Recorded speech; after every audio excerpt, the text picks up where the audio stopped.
Well, today we're in San Luis, Arizona, on the U.S. side of the border. Behind me is the secondary area for U.S. Customs, where they inspect automobiles that are entering the United States from San Luis, Mexico.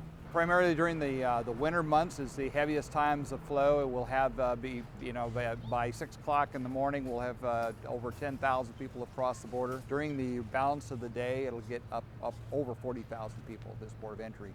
It's the fifth busiest port of entry along the U.S.-Mexico border. I think it's number 8 in terms of U.S. and Canada borders, in terms of people, private vehicles and pedestrians and bicyclists and motorcyclists that cross the border through here. The border here is in a unique little area. We kind of like a southern four corners. It's at the corner of the south west corner of Arizona in San Luis, Arizona, and about a half mile to the west of here, we actually have Baja California. San Luis, Rio, Colorado. Mexico is on the other side. It's a community of over 300,000 people.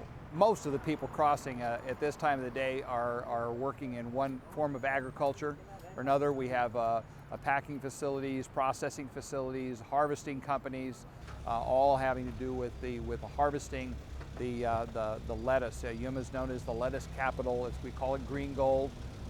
In the Yuma area, and then just south of us in the rest of the lower Colorado River Valley in Mexico, they grow a lot of crops that cross the border every day. That's what I do as a custom house broker.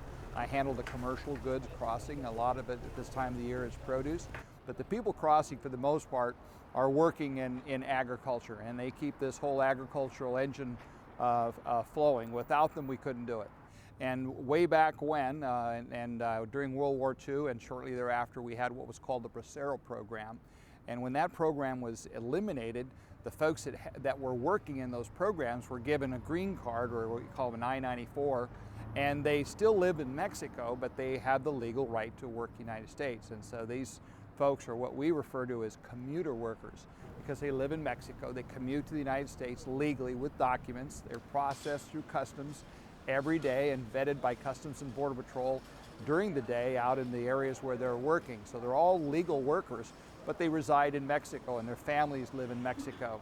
And so as the Braceros, folks in the Bracero program, as their children grew up, they inherited their ability to get a green card and so forth and so forth.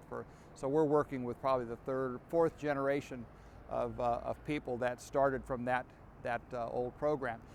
People have questioned whether or not you can have a guest worker program. Well, in essence, we've had one here since I was a small boy. This is seasonal work, and so you're not employed all year round. But when you're employed in the agriculture industry here, they make a very good wage. I mean, they're making in 10, 12, and more, depending on the skills and level they're working in. If we did not have the workforce that crosses the border every day, we would not be able to grow the types of labor-intensive crops that we do in Yuma, and it's absolutely essential. And it's becoming more and more problematic for them, because as 10,000 or 20,000 workers coming across on a daily basis seems like a lot of workers, but if you appreciate the size and scope of the agricultural activities, it's not an adequate workforce. The folks that have these green cards can work legally anywhere in the United States on anything they choose to. And a lot of their children choose not to go into agriculture.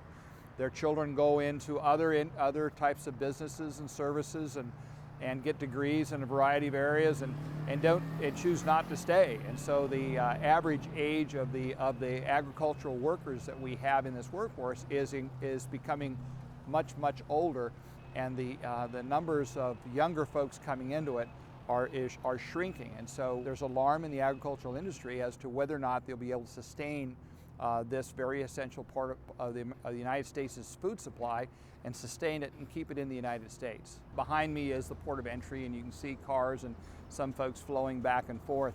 But the original port of entry for this area was in Yuma, and that was back in the early 1800s. There's a custom house in Yuma because the goods that flowed up came up the Colorado River before we dammed it, and it was a navigable river, so steamboats went up and down, and they cleared customs in Yuma. The port of entry that I first encountered when I came here, it was built in 1930. The one behind us was built in the mid 1980.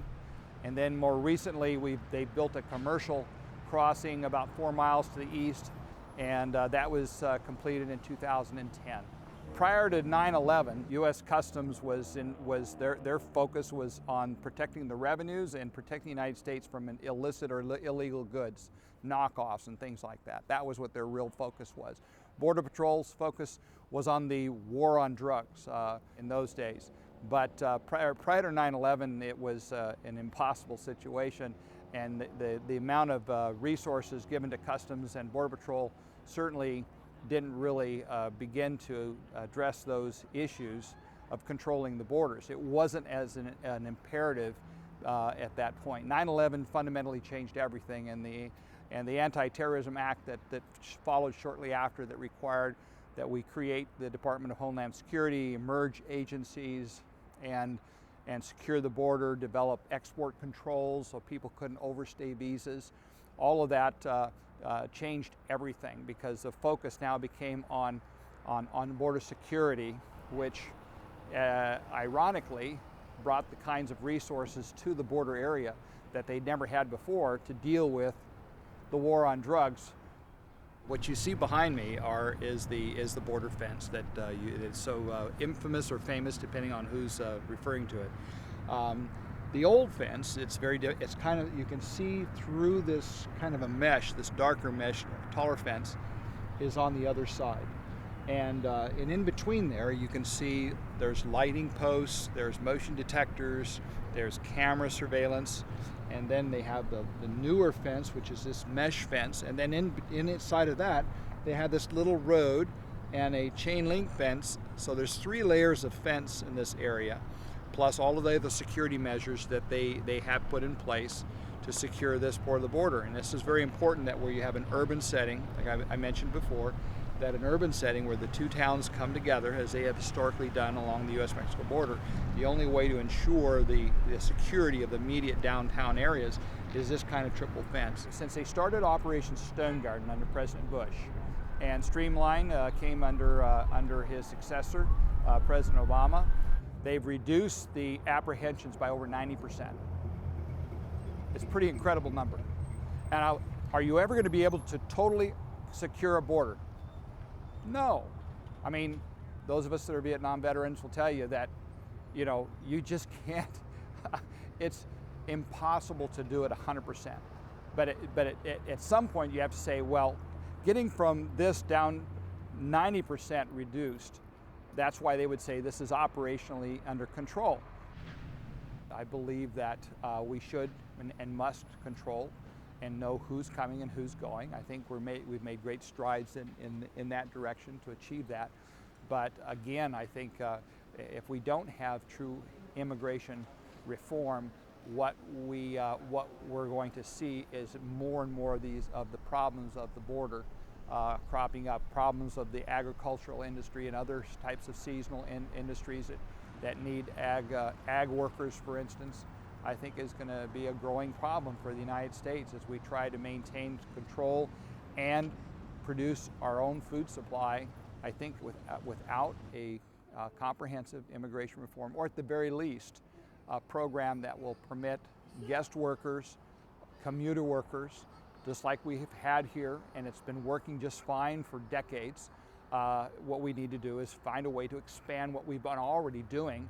And probably most of the country doesn't realize that we have this flow every day of thousands, tens of thousands of people who are good folks, hardworking folks, law-abiding folks that legitimately cross the border, work and provide a good service for us in the United States, earn a living wage, certainly adequate to take care of their families and live in Mexico. I think that's the best of both worlds.